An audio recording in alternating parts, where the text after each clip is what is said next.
What's going on, everybody? This is Clydean Fair. Let's talk about Wartales. Stat Edition? Yeah, I've touched upon this in a couple of my build videos, and I really wanted to just make its own standalone video for actual statistics or aptitude attribute points and how they actually affect the gameplay in the current build released version of Wartales going into 2023. As of right now, strength, dexterity, constitution, willpower, critical hit, and movement are the main stats here that are going to be talked about, and I'm going to expand upon each one and whether or not I think they're actually viable to contribute to your stat total on what particular units and whatnot, as well as talk about whether or not I believe they should be tweaked in how the overall attribute system works and how it scales going into the late game. So first things first, we're going to go ahead and just go into normal order here, and we're going to start off with strength. So the way strength works is that it increases your minimum and maximum amount of damage on all strength scaling abilities and attacks, and it also increases critical damage, which means every time you have a critical hit, that is the damage modifier that is applied to all critical hits. By default, it increases not only your raw damage output but also your critical damage output. Now, 2/3 of all of the classes scale off of strength. That would be your warriors, your swordsmen, your brutes, and your spearmen. So your main melee units all scale off of strength. They're okay with it. And the other attribute that needs to be addressed here is that the heavier the armor your subclass has, the less strength growth you will have for your classes. To expand upon that, a medium armor wearer will have a higher strength stat than a heavy armor wearer at level 11, which is the current max level. That is assuming you don't get extra attribute point allocations during the actual gameplay, but a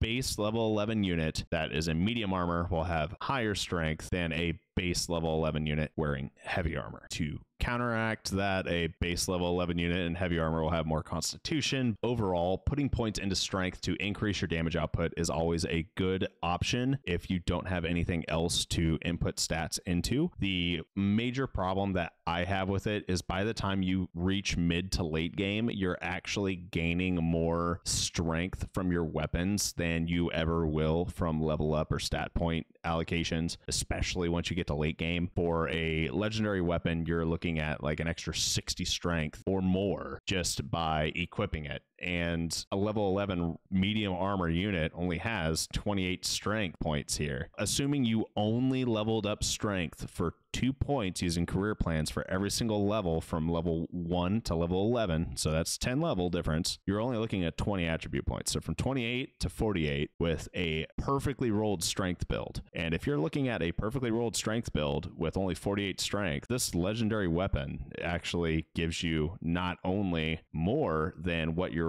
base stats would be from leveling up, as well as your attribute allocations, and then another 50% on top of that. It's just, to me, it's more important for you to input these stat points into something else that will make your unit more well-rounded and give it more survivability, movement, more damage output through critical hits, or the ability to get galvanized quicker. So we'll expand upon that later, but this is a reoccurring theme. And by reoccurring theme, we're going to move on to dexterity. Dexterity suffers the same issues as strength. Dexterity is the main damaging attribute for the ranger and the archer. It increases critical hit chance, not critical damage. Your rangers and archers will naturally have a higher critical hit chance than all of your other units as well, because they, well, quite frankly, scale more on a base stat level on dex. Now, unfortunately, there's still the issue here with the base level 11 stat plus your maximum level up of 20 attribute points with a perfect roll going into a weapon that adds an extra,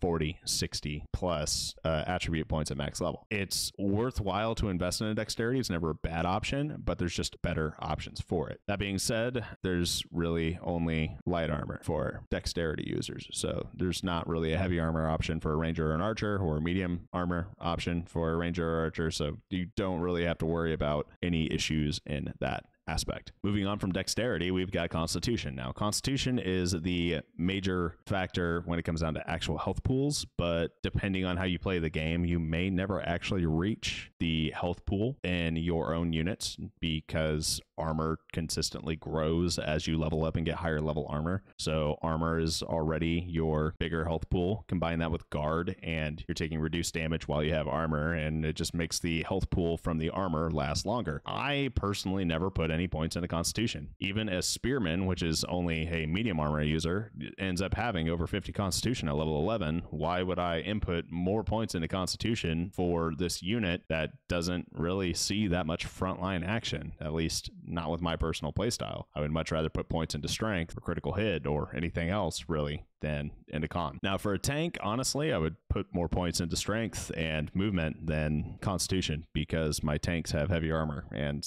they generally have reduced damage incoming skills, or reduced incoming damage skills rather. Moving on from constitution, we have willpower. Willpower is arguably the best stat in the game, and I highly recommend having at least 12 willpower on every unit. The reason being is once you hit 12 willpower, if your unit gets knocked down to the dying state, they will resist it and stay with 1 HP for the, well, at least for that attack. They basically cling on to life through sheer willpower with mad anime vibes, and then the next attack will knock them down to dying. Regardless if you heal them back up with first aid or anything like that, the next attack will reduce them to dying in that particular encounter. If you heal them and they're back to full health going into the next battle, the willpower effect will take effect again. The other reason why you want to increase willpower is because it increases your morale ratio at the top of the screen for all battle encounters. Once this ratio, which math-wise is your total unit willpower, so every single unit on your side of the battlefield, add up their willpower total, divided by the amount of willpower that's across the entire battlefield. If your units have at least 70% of all the total willpower, you enter galvanized state, which increases all damage output by 50%. In other words, in order for you to get a 50% damage bonus from your main stat at max level with a legendary weapon, so to speak. So as an example, 28 strength on a medium armored melee DPS, plus another 60 from a two-handed weapon at level 11. So right now you're looking at 88 strength. An extra 20 points is only going to increase that by 25%. Whereas if you increase your willpower, you're looking at a 50% bonus once you kill 1 or 2 units, triggering galvanized. As long as you're able to take out 1 or 2 units, you're actually creating more damage output potential and value than you would if you were to put every single point into strength or dexterity for that matter. So yeah,